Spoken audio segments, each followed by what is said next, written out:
मैं बाबा रामदेव जी को सालों से जानता हूं। जब वो साइकिल पर घूमते थे तब से जानता हूं, और एक छोटी सी पुड़िया में से काजू का टुकड़ा देते थे वो भी याद है। वन लाइफ वन मिशन इस देश में लगातार भ्रमण करता रहे। प्रतिदिन 1.5-2 लाख लोगों को योग के माध्यम से स्वस्थ रहने के लिए प्रेरित करते रहे। अगर बाबा रामदेव जी की ये मूवमेंट दुनिया के किसी और देश में हुई होती तो न जाने कितनी यूनिवर्सिटियों ने उस पर पीएचडी की होती।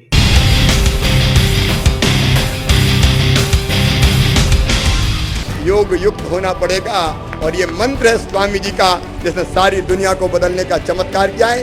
स्वामी जी आप जैसे संत के निर्देशन में भौतिकता की अग्नि में दग्ध विश्व मानवता को ये भारत शाश्वत शांति के पथ का दिग्दर्शन कराएगा। लेकिन सबसे बड़ी बात जो बाबा जी कर रहे हैं कि एक लोगों में जागरण हो रहा है, एक उनको पता लग रहा है कि किस तरह हमारे देश का नुकसान हो रहा है, और अगर एक आम आदमी जाग जाएगा तो कहीं ना कहीं उसका हल निकलेगा।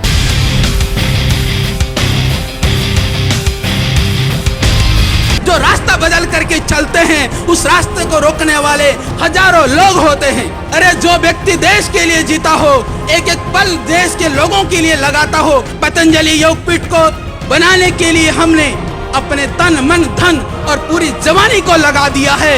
यदि सरकार चाहती है पतंजलि योगपीठ उसकी आवश्यकता है तो श्रद्धेय स्वामी जी और हम आज ही यहीं से सहर्ष देने को तैयार हैं। उस पतंजलि योगपीठ को संभाल लें। हमें पतंजलि योगपीठ की जरूरत नहीं है, हमें जरूरत है देश के 80 करोड़ लोग जो गरीबी बेरोजगारी और भूख में सोते हैं, जिनको भरपेट भोजन नहीं मिलता है, बदले में उनको भरपेट भोजन दे दें। हमारा जीवन तो उसी के लिए है। बाबा रामदेव एक ऐसा हिंदुस्तानी नाम जो न खुद मजाक है, न मजाक करता है, न किसी का मजाक देख सकता है।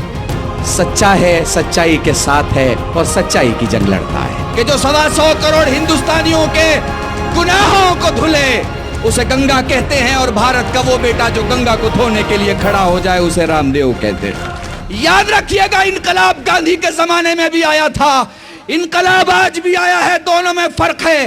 वो कश्ती को बचाने का इनकलाब था, ये मुसाफिर को बचाने का इनकलाब है। कोई ये नहीं सोचे कि रामदेव उसका बनाया हुआ दिया है, फूंक मारेगा तो बुझ जाएगा।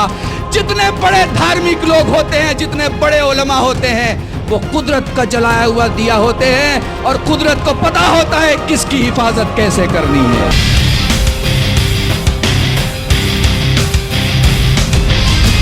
सबसे पहले भ्रष्टाचार के लिए आवाज बाबा रामदेव ने इस हिंदुस्तान को दिया था। स्वामी जी ने विदेश में जो जमा हुआ पैसा है उसको लाने के लिए पहले उन्होंने आवाज दी थी। तभी लोगों को पता लगा कि 70 लाख करोड़ से भी ज्यादा विदेश में हमारी भारतीयों का पैसा जमा हुआ है। उसको वापस लाने की जो उन्होंने एक जंग का ऐलान किया, एक युद्ध का घोषणा की, इससे हम सब प्रेरित होकर के। और मुझे इस बात का गौरव है कि मैंने एक सन्यासी रामदेव बाबा जी का आशीर्वाद दिया है, और हमारी ये संस्कृति है। हाँ, जो लोग संस्कृति के अनुसार नहीं चलते उनका व्यवहार शायद अलग हो सकता है। मैं भारतीय संस्कृति के अनुसार उनका आशीर्वाद। मैं बहुत खुश हूँ कि स्वामी जी हमारे उड़ीसा को आए हैं। मैं फिर बोलूँगा, जो नदी 12 साल पहले शुरू हुई, एंटी करप्शन, जो दुर्नीति के अगेंस्ट नदी हमारे सुंदर उड़ीसा में आपके आशीर्वाद के साथ ज्यादा वो नदी चली। आज जी आवाज रामदेव जी ने उठाई है करप्शन के खिलाफ, ब्लैक मनी की आवाज बंद नहीं होनी। मैं स्ट्रांगली कंडेम करता है। तो बाबा जी जब आंदोलन करेंगे हम उनके साथ मिलकर आंदोलन करेंगे देश, और भ्रष्टाचार को रोकने वाला आंदोलन देश में जहाँ जहाँ होगा वहाँ बाबा खड़े होंगे। वो कर्मवीर जिन्होंने भारत की विद्या को, भारत के विज्ञान को, जो अपने ही देश में सुप्त और लुप्त पड़ी हुई थी, देश में ही नहीं बल्कि पूरी दुनिया में जागृत और चुस्त कर दिया। योग पुरुष स्वामी रामदेव जी महाराज।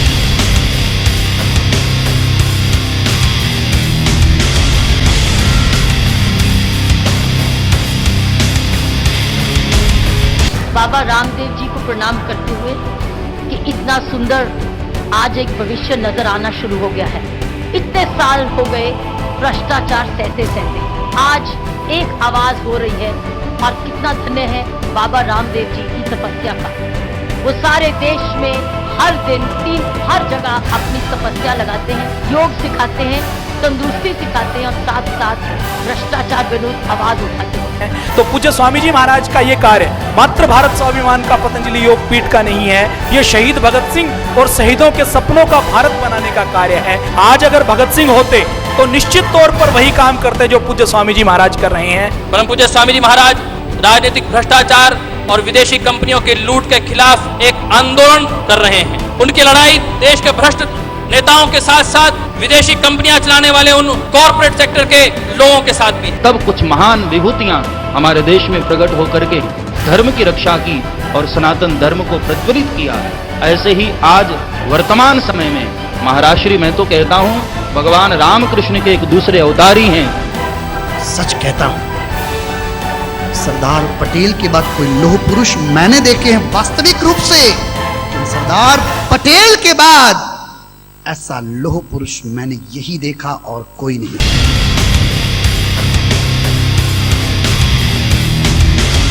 आज आप एक नया इतिहास बना रहे हैं कि हमें एक रोग मुक्त भारत बनाना है, नशा मुक्त भारत बनाना है, भ्रष्टाचार मुक्त भारत बनाना है और देश का लूटा हुआ करीब 400 लाख करोड़ रुपए भी से देश में वापस लाना है। सत्ता और सिंहासन हमारा ध्येय नहीं, लेकिन हम अपनी प्राणों की बाजी लगा करके भी, मैं एक अकेला रामदेव नहीं, इस 100 करोड़ से ज्यादा हिंदुस्तान के लोगों ने कसम खाई है हम किसी भी कीमत पर भारत को बचाएं। जैसा पूज्य बापू ने कहा था, भारत आजाद होने के बाद भारत में सारे अंग्रेजी कानून खत्म हो जाने चाहिए, लेकिन लैंड एक्विजिशन एक्ट से लेकर के पुलिस एक्ट से लेकर के सारे काले कानून अंग्रेजों के बनाए हुए इस देश में लागू हैं, उन सबको मिटाना और स्वदेशी कानून हिंदुस्तान में बनाने। स्वामी विवेकानंद ने धर्मांतर नहीं किया, हमारे ऋषि मुनियों ने धर्मांतर नहीं किया, महर्षि दयानंद ने धर्मांतर नहीं किया, जय कृष्ण मूर्ति ने धर्मांतर नहीं किया, श्री अरविंद ने धर्मांतर नहीं किया